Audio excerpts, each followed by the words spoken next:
ধরার জন্য বড় নদীতে নৌকায় উঠলাম। এই যে ইব্রাহিম নৌকা বাইতেছে, এই যে আমির বাদাম খাইতেছে, রাশেদ বাইতেছে। যাইতেছে এই যে বড়া নদীর দিকে। হ্যাঁ, আজকে জাইল্লা রাফেল নদীতে অনেক বাইসা, এই বাইসার ভিতরে মাছে আসে হিদলা খাওয়ার জন্য, আর আমরা ধরি।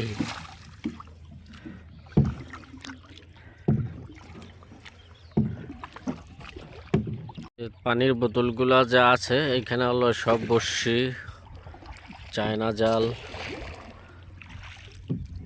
এগুলা দিয়ে মাছ ধরে না রেগুলার।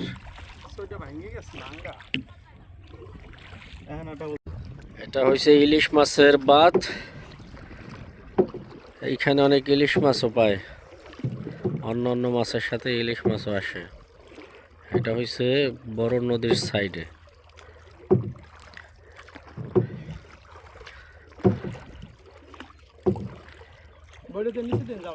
তো এখানে একজনে ডুব দিছে, ইব্রাহিম ভাই, আবু শামা মামাও ডুব দিছে। এই উঠেছে, এইটা কি উঠছে রে? আয় রে, ঠ্যাং কত বড় রে! এই ঠ্যাং কত বড়! হা ধরছে, দেও এটা ধরেন, আরো আছে জায়গায়।